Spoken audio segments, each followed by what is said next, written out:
You are listening to Productivity Straight Talk with your host, Amber De La Garza. Amber is a sought-after productivity coach, trainer, speaker, and writer who gives entrepreneurs the straight talk on personal productivity. No BS, fluff, or overused jargon. Just actionable strategies to get results and succeed in business. And here is your host, Amber De La Garza, the Productivity Specialist.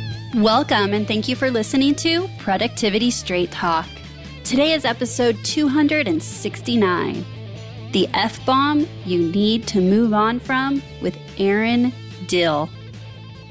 If you're a business owner who wants to learn effective business strategies, improve time management, and elevate your productivity to maximize profits, reduce stress, and make time what matters most, then you're in the right place, and I'm so glad you've joined me. Today, I get to have a conversation with Erin Diehl to dive into confronting your failures so you can move on from them quickly and heal your body in the process. Erin, big deal, is a business improv edutainer, Failfluencer, and Professional Zoombie. Through a series of unrelated dares, Erin created Improv It, a unique professional development company that pushes others to laugh, learn, play, and grow. She is the proud host of the Improv It podcast, which helps develop leaders and teams through play, improv, and experiential learning. Among her many accolades, Erin is most proud of successfully coercing over 28,000 professionals to do the chicken dance. In this episode, you will discover what F-bomb you need to move on from and why, the mind-body connection too often ignored, how dissociation impacted Erin and her business, how Erin healed her mind, which healed her body, Erin's own methodology to help you move on from failures, and so much more. Now, I have a lot of great guests here at Productivity Straight Talk, and I'm so grateful for all of them. But before we dive into this conversation, I just want to give a special thank you to Erin for showing up.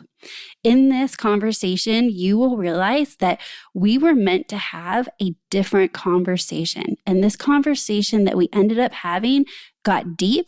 She shared very honestly her journey, and she did so for you, the listeners of Productivity Straight Talk, so that you can learn, so that you can connect dots and see where in her story you can relate to, so that you may have a shorter learning curve to moving on from failures.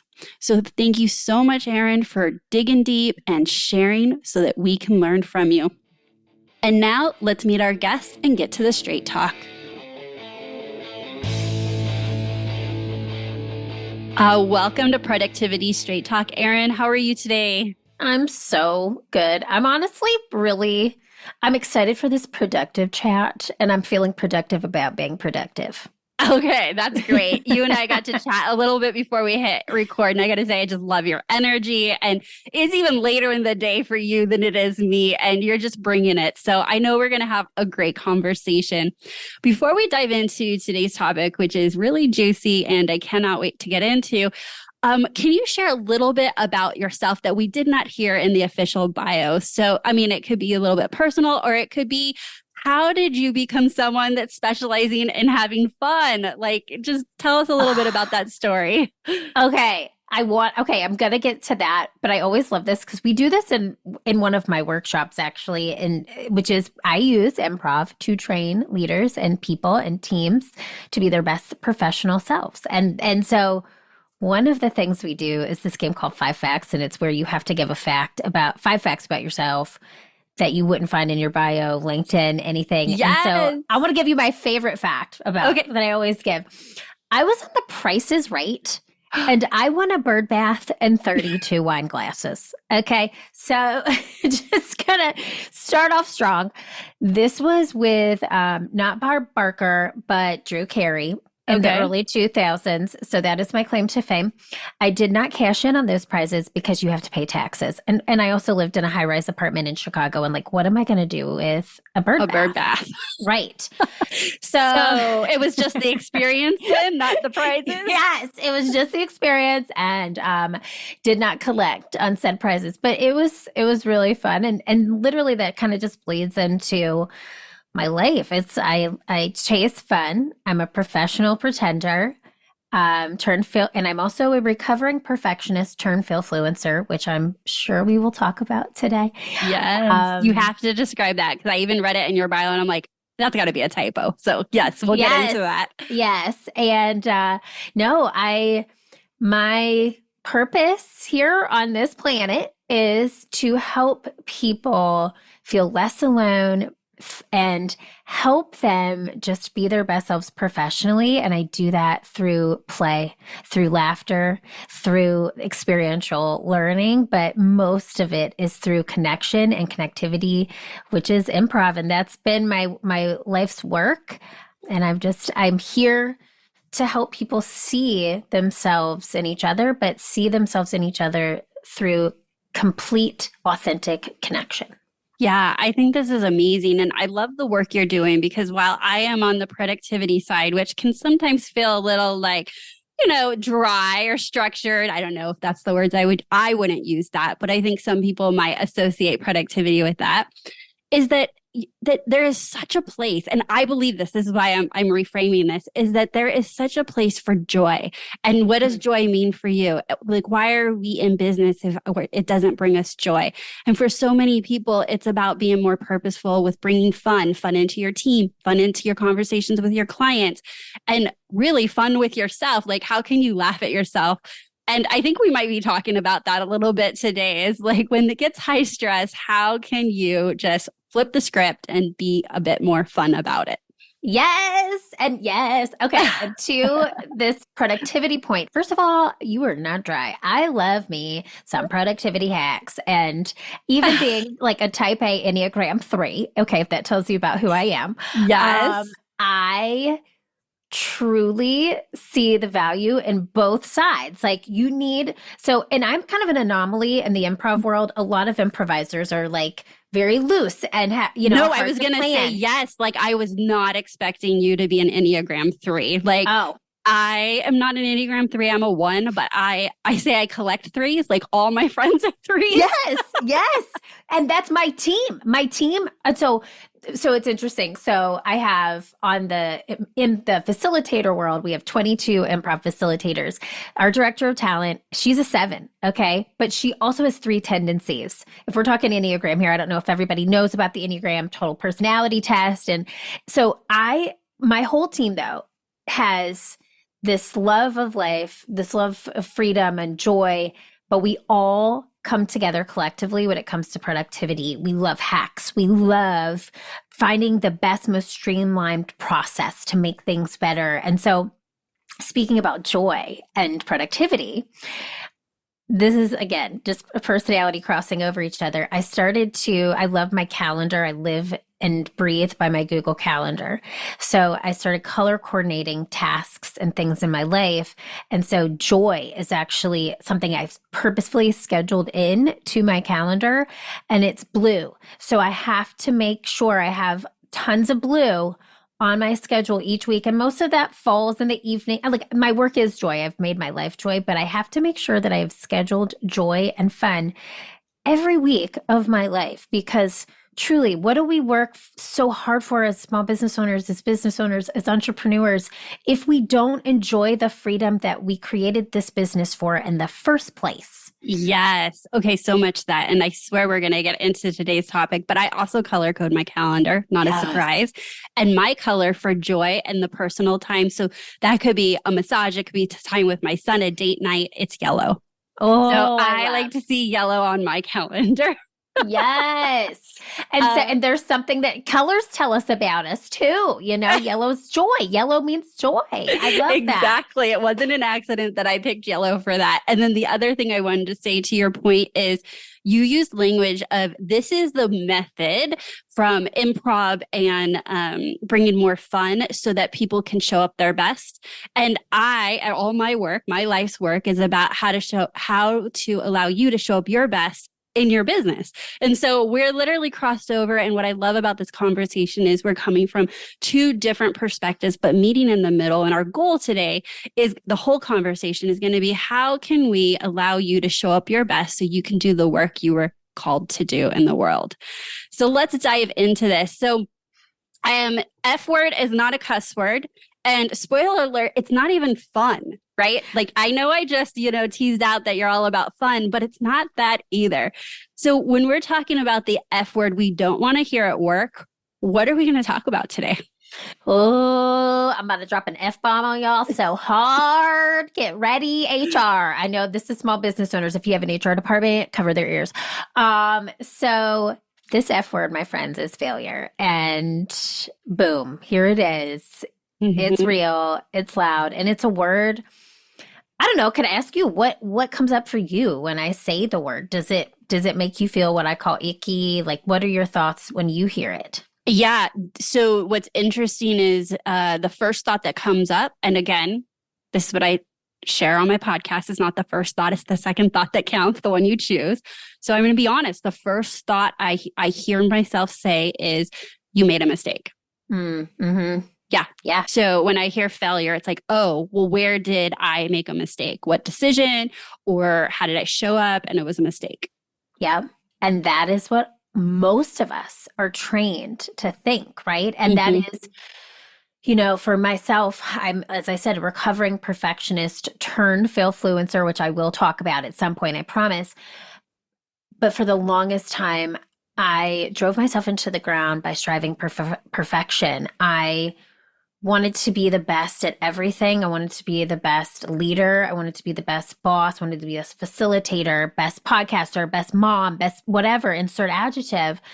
And it literally drove me to a point of chronic pain. Like I physically could not work at certain points because of the pain that I allowed myself to put onto myself due to unprocessed emotions, which were failures that I quote unquote called failures, things in my life that needed to just be reframed. And if you've ever seen on Netflix the show with Marie Kondo, she is a woman who goes into homes. I love this show so much. And from a productivity standpoint, this is like candy. Okay. So she'll go into your home. She'll organize a chaotic room. She'll ask you to take what's in a drawer or in a closet and look at it. And if it doesn't serve you, you say thank you and you put it in a bag and you give it away. That is what I thought of the longest time. My brain looked like a room that Marie Kondo could have a field day in. Okay. My brain was so unprocessed with all these failures, all these drawers, if you will, in my closet, my hypothetical closet that needed to be reorganized. And so when I opened each drawer, I processed the things that I looked at as failures and I took out what didn't serve me anymore and said, thank you, and reframed them. I started showing up differently.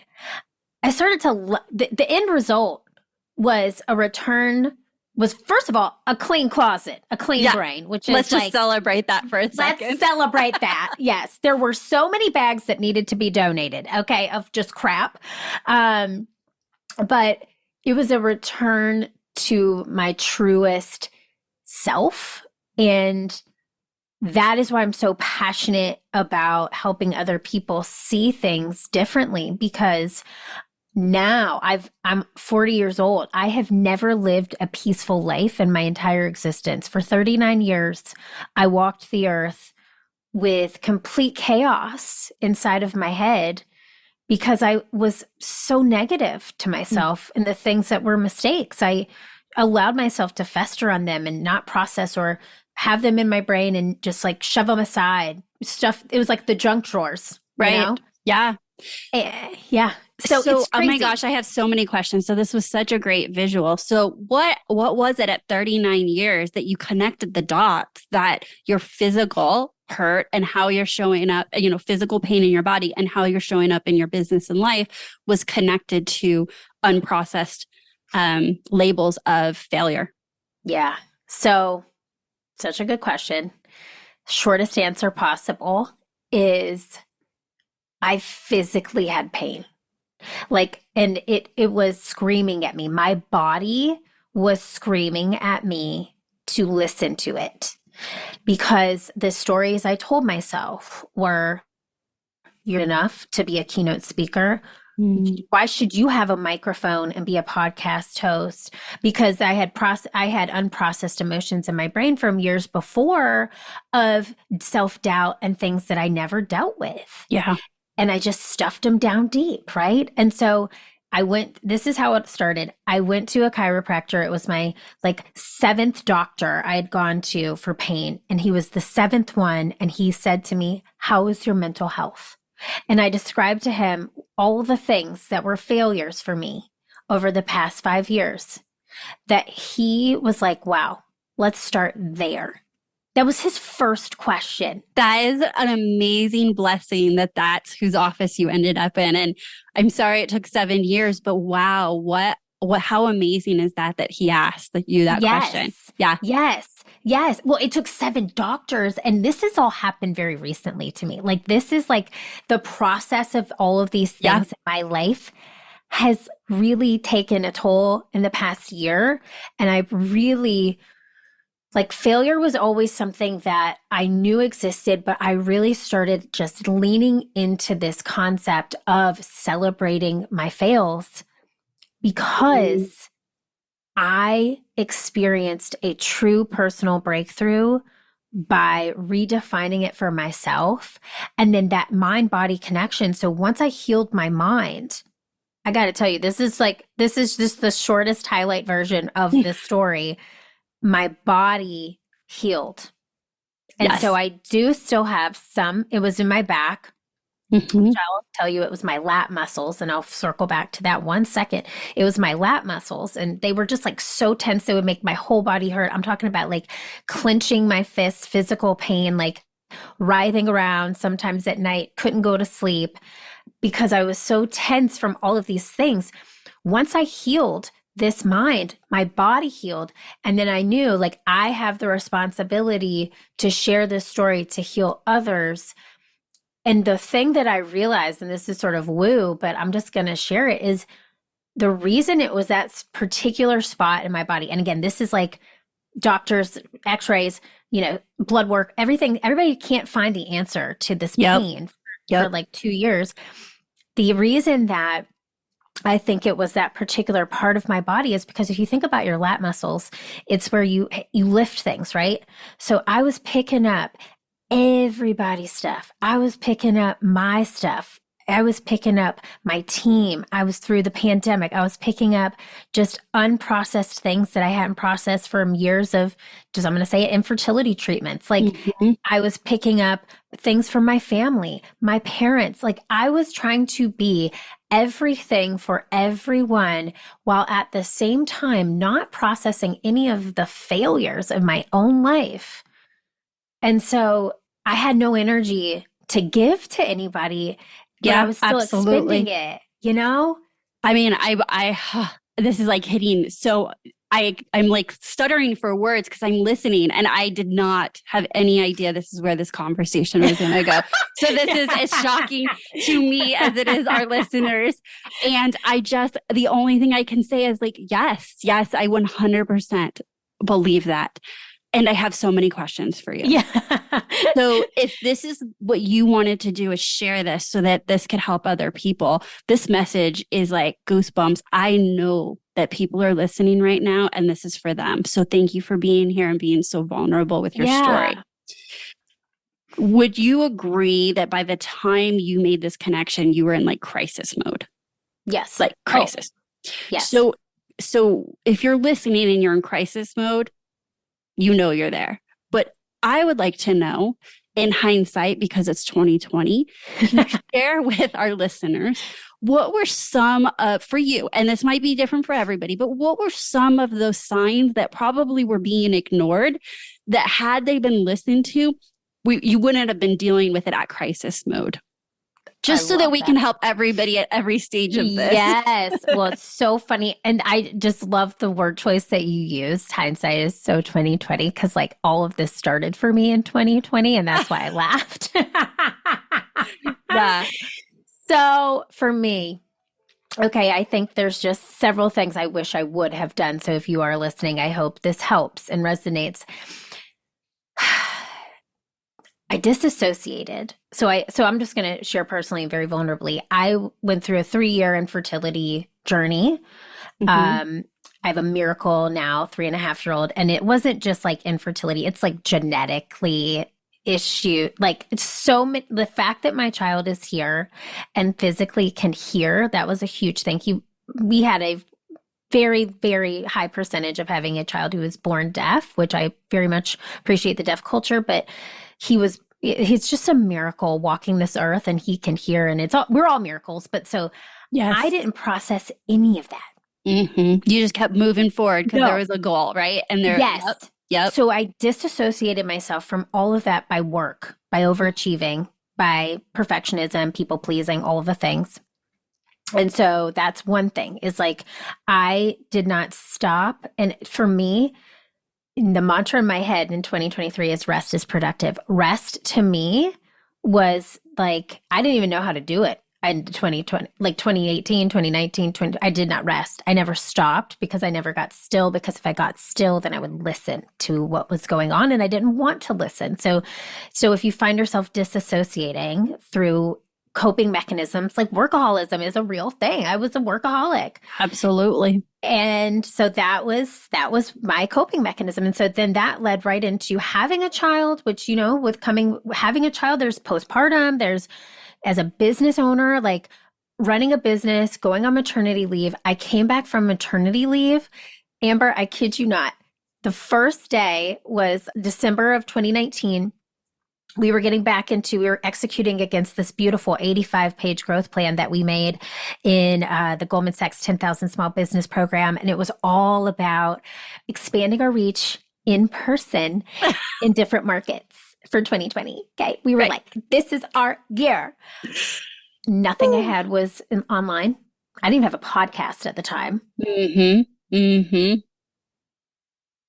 was, my business imploded in 2020. So on top of not dealing with the emotions that I had from infertility, then having a child, then going right into work, I also had to deal with a completely upside down business. Everything was ripped up. Yeah, everything that you knew was not true. Yeah. No. You're saying ripped up, and I'm envisioning like you just put that whole business plan in the shredder, like that, you had to rework it from the ground up. Yeah. And it was like beautiful. Okay. I spent months on this thing. It's just gone. It's gone. And so I didn't process any of those emotions because there was a grieving period there of what I thought once was. So again, if I disassociated by just throwing myself into work. So for me, it was the pattern of disassociation and working as business owners and leaders of teams, small teams. That's an immense amount of pressure for anyone. And for all of us, I know the pandemic shook all of us in different ways. So we all have this story, but the lack of sitting with it is really, I think, what caused the reaction. And so I just want to jump in here and speak to the listeners to say that this is a part of the work that, wanting to improve yourself and grow your business and be more productive. So the work that I do with my coaching clients, it's not just strategy, because if you are avoiding something that you don't know you're avoiding, and your reaction, like you said, is diving into work and being a workaholic, but you come to me and say, but intellectually, I want to work less. If you're not willing to work through that mindset stuff and really what you're calling it, processing it, what I have found is there's continual and consistent sabotaging. And so you're not going to use those strategies. You're not going to pick the tools up that are in your toolbox from me, from the podcast, from coaching, from wherever you're getting these tools. If you're finding yourself consistently not applying strategy, it's like, hey, let's go look at the mindset piece. Why is there sabotaging behavior? And to your point, and with your experience, it could really be a lot of unprocessed emotion. So I'm not sure if that's how that showed up for you, but for my clients, we want to show up in a certain way. We say it with our mouths. And then when that plays out differently, it's almost always this other element of something else going on. Oh my God. Can I speak to one thing about that? Oh, please. Yes. Oh my God. You're hitting it so like right there, because not only did I disassociate through work, I was telling my team during this time, take time for you, live your life. And we have an unlimited vacation day policy. I have a small internal team of 5. I have 22 contractors. Okay. So I was like, live your life. Be self-care, take care of yourself. The feedback that I received from my team, we do quarterly reviews and 360 quarterly reviews, was we aren't taking time off and we aren't taking time away from work because you're not. And that was my sabotage. It was like, I can't get away from this because I have to fix it, because I am the one that has to fix it. It just was such a constant, it was just like a domino effect of things. And then I lost an important team member because of that. And, I definitely have recorrected myself and have really worked hard on my self-healing and have changed that dramatically in the past year and a half, because I, not only for myself, but for the people who care about this company and cared about the work. They needed to see leadership walking the walk, not just talking the walk, walking the walk. And I wasn't. I was like just standing still, literally, not going anywhere. Right. Okay. So I'm going to ping back to you. Like, I just need to launch off of that, because you are 100% right. And you are not alone. So often we have different standards for ourselves than we do our team members. But that also shows up. I mean, I'm a mom, you're a mom. So I'm speaking to the parents out there, is that I would often be like, well, would you treat your child that way? Would you talk to your child that way? And the answer is no, right? Like that internal voice. And let's go back to business. Oftentimes it's like, well, the buck stops with me. If extra hours have to be worked, fine, I'll give up my weekend, but I want to make sure I don't burn my employees out. And so there becomes this major divide of how your team members are being treated, because you know that if they were acting the way you're acting in the business, you're going to burn them out. But because you value them, you won't do that. And so my question always is, but who will value you if not you? Yeah. Right. And so why is there this double standard that becomes a habit in the business? And I love that you pointed out, it's not just that. So if you can't do it for yourself, then do it for your team members. Take the time off, take a step back, have self-care so that you are leading by example. Yes. And like in 2021, still, pandemic was still kind of funky and couldn't really do as much. It was kind of getting better at that time, but I would schedule days off and I would literally have nothing to do because I wasn't going on vacation at that time. So I would purposefully put in our vacation calendar, Erin's day off. And at first it was weird. And I thought, what am I going to do? Like, who says that? Who literally has a day off and says, what am I going to do? And then me. So hold on, me. So hold on. Do. Okay. So it's not that I overwork, because I do have a very curated schedule. Meaning it's pretty small. But over the summer, I did a challenge with myself, and I went down to 2 work days a week, and I wanted to explore hobbies. I wanted to explore silence. I wanted to explore, what would I do if I wasn't filling my time being a mom and a wife and a friend and a business owner? And the place I could find that space was cutting back in business. And so there's a whole episode about it. We'll link to it. But really it was an experiment. It was like, okay, do I want to be a gardener? Do I want to pick up art? So I just went through this experiment of, I have time, now what? And I needed to feel that out. I needed to explore that, so that it's like it's like, that's not the reason I'm not taking more time off, because I wanted more joyful things to fill the space. Oh my God, I need this episode now. I need it now. How many weeks did you do this? I'm so curious. 12 weeks. Whoa, I took a full 3 months. Yeah. Yeah. And it was a whole experiment because also my husband didn't work that 3 months and my son was home from school. And so it was like family time. It was just like, hey, what if I reimagined what this would look like? And what if I found out there was like this secret skill I didn't know I had because I did give myself an opportunity. Okay. Now I have so many. Just last question. Was there a secret skill? Can you spoil it? Or do I need to listen to the episode? There's no secret skill, but I will say that I reworked limiting beliefs. So that ended up being what it was. So one was, I do not have a green thumb and I kill everything. And we are recording this January 10th. And other than 2 little plants that died when I went on a week vacation, I've kept everything alive. Yes. So I do not have that limiting belief any longer, which opened up this whole thing. Like I want an herb garden. I want a garden in the backyard. 2, I never was someone that enjoyed cooking. And I thought, so reality says I'm not going to stop eating. And clearly, after being with my husband for over 20 years, he's not going to do it. So how do I find more joy in cooking? And so with having more time and experimenting with recipes, I found the pieces of cooking that brought me joy and wasn't just a chore of feeding the family every single day.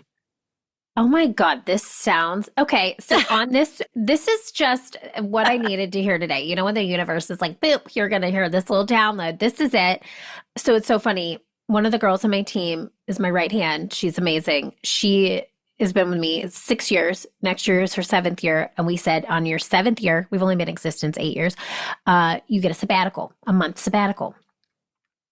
Does this exist for Erin, who's run the business for 8 years? No, it doesn't. I need a sabbatical.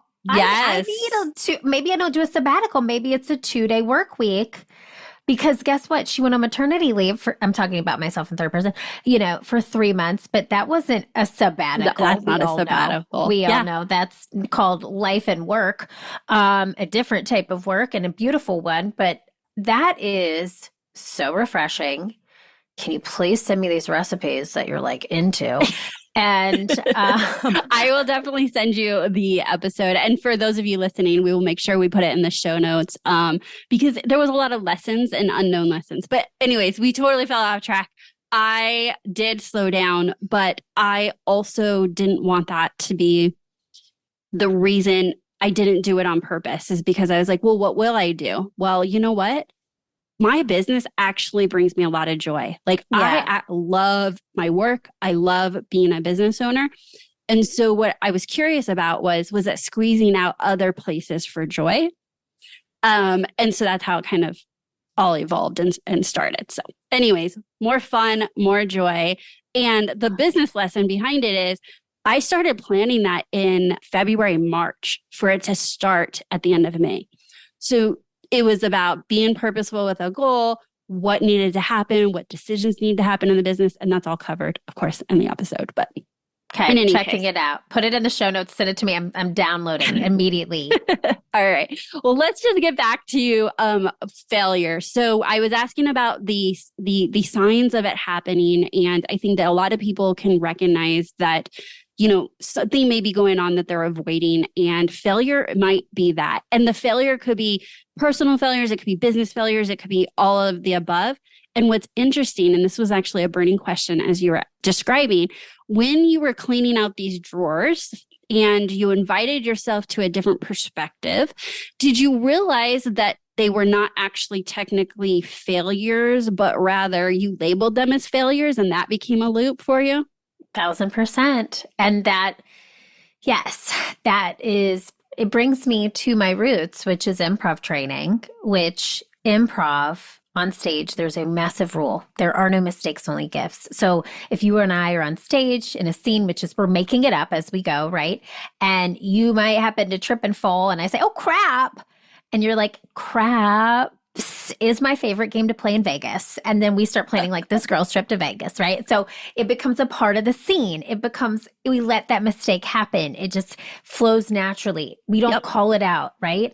And that's what I was doing. I was calling out these things and saying, this was a failure.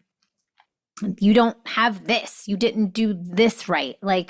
And I was letting those drawers just sit with things that did not feel like celebrations. They felt like dirt. They felt gross. They felt like dirty socks. I'm just really leading into this metaphor now, but it did not feel celebratory. And so when I said, this is what serves me and this is what I'm taking from it, I actually created a methodology that I can share it with your listeners and you too, that I love, called Move On. It's an acronym.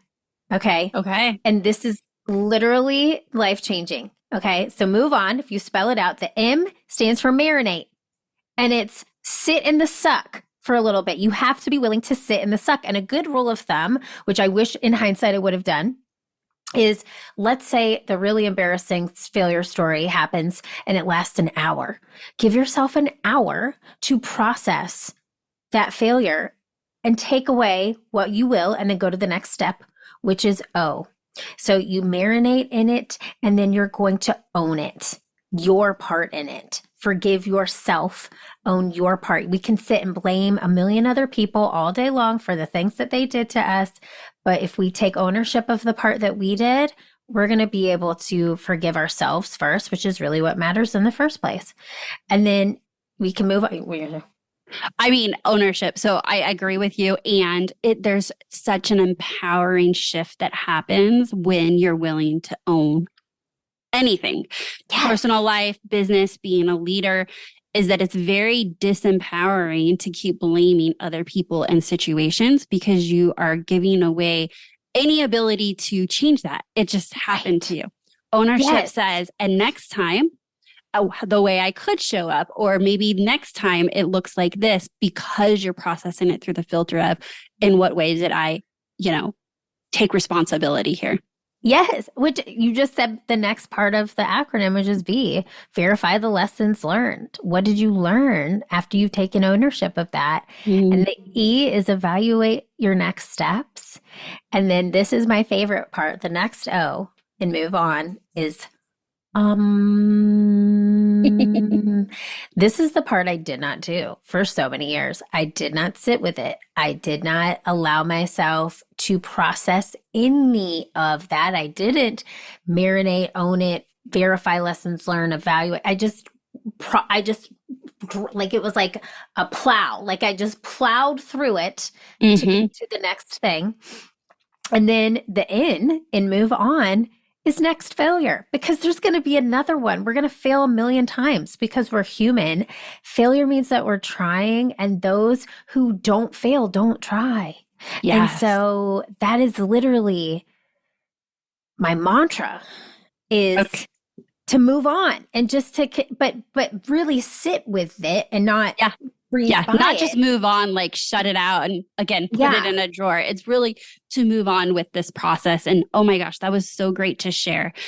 And when you're sharing that, what comes to mind is that when you are stuck in it, or you don't evaluate, or you said verify, right?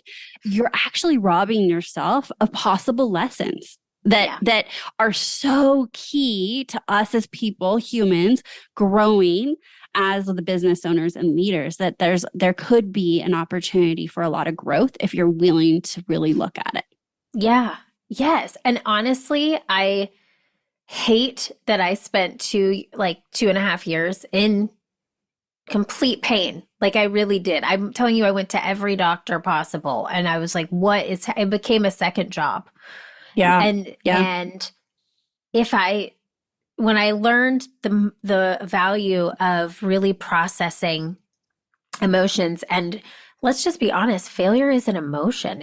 When we say it, our body is like a visceral reaction to that word, right? Which is why I called it F word, and I joke about it, but it's true. Like our body is like, oh, nope, don't want that.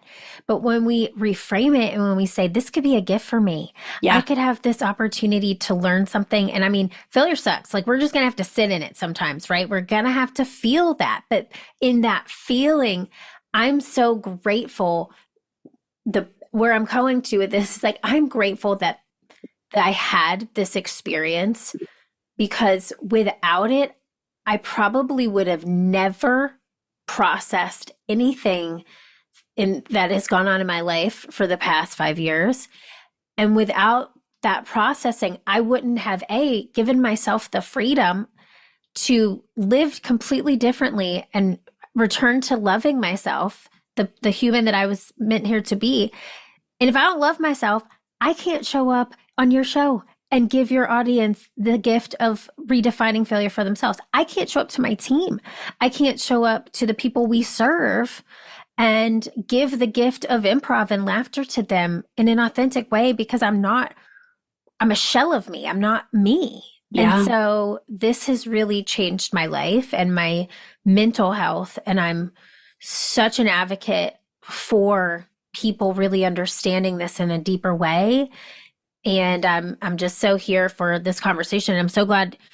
I mean, you did not know I was going to go there. I wasn't really sure I was going to go there, but we did it. We sure did.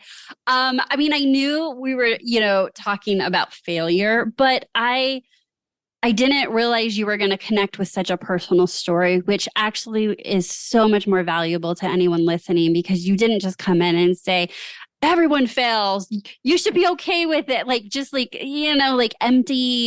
empty speaking about it, but truly diving deep and giving us a methodology around it for possibly working for others that are listening, but understanding that, every single person has failures. But let's just talk about business owners. Business owners have probably a clip pace of failure. Like that is the risk of being a business owner. And if you can learn the way that works best for you to move on through your acronym quicker and faster and not let it sit with you, perhaps you're able to show up your best, both physically and mentally, for you and your team. I wanted to share one thing before we wrap up. Isn't it interesting in our businesses how what we perceived as failures when we first started in business are like a blip on the screen today? And it's so different. So like as we grow and our businesses grow and our experiences change, the failures change, but they feel just as big and hard as the first day when you're like, that was my failure. Like I could do that in my sleep today, right? And I say that because that is the growth. If you look back at how and what tripped you up when you first started versus now, that experience and seasonality is the gift, because you've been able to move through and get more comfortable with failure. I love that. And it's like going to the gym. You exercise that failure muscle every single day, and then you just get stronger because of it. That's it. Absolutely. Absolutely. I love it. Okay, this has been such a great conversation, and thank you so much. So if our listeners want to learn more about you and the work you do, because I know that you work with teams as well. So for those of you that are listening that have a team that would really love some team building and bringing more joy, that is exactly what you and your company do. So how can we find out more about you? And please share your podcast. Thank you so much. Yes, you can go to learn2improveit.com. It's learn2improveit.com. And then it's the Improve It podcast. And truly, we've sort of shifted that a little bit from, it was a lot of professional development and power skill training to now personal and professional development, because I'm on this mission right now to say that self-care is not selfish. Rest is productive. That's what I tell myself too, with that move on method. I'm like, it is productive. And so I will scream it. And we just did a self-healing series actually that launched last week. It's going to be a 6-episode series about this journey. And I've got just amazing people who helped along the way. And we've got the founder of Laughter Yoga on the show, which he's from in India. We've got my intuitive coach. We've got a person who talks about perfectionism and people pleasing. And then a book that I really loved called Healing Back Pain.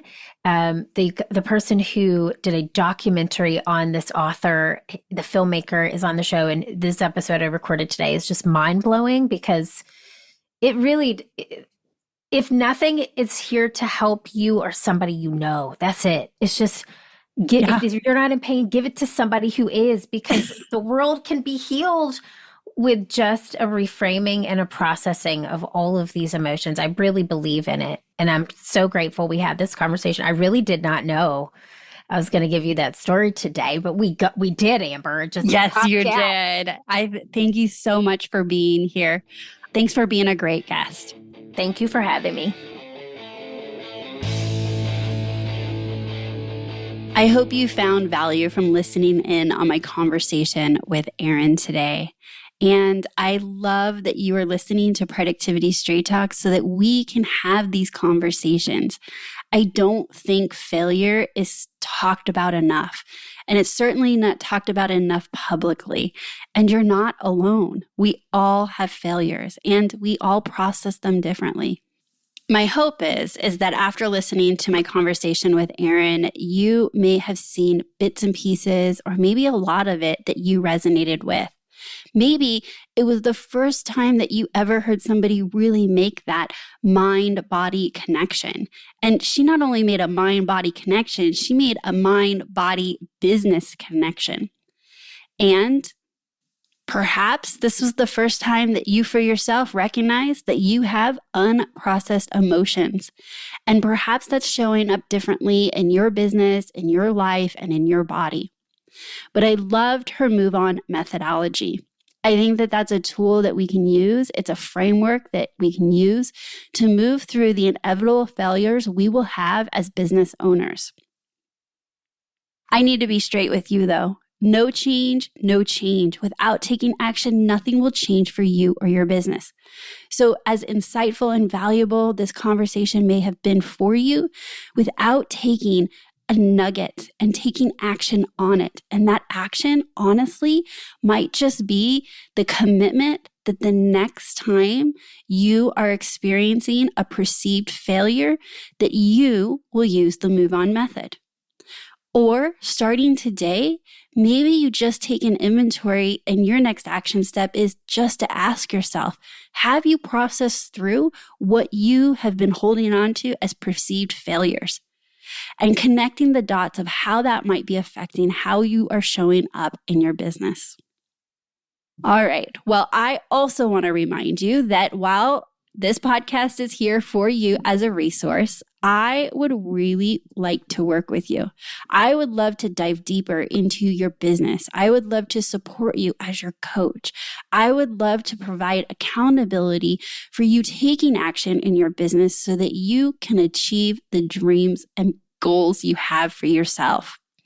If you are interested in finding out how we might be able to work together, the next best step is to head on over to my website and click on the Work With Me tab. You can head on over to amberdelagarza.com. You can learn about my private peak performance coaching or my Leverage Lab business coaching and training program. So that's my straight talk for today. Until next time, have a productive week.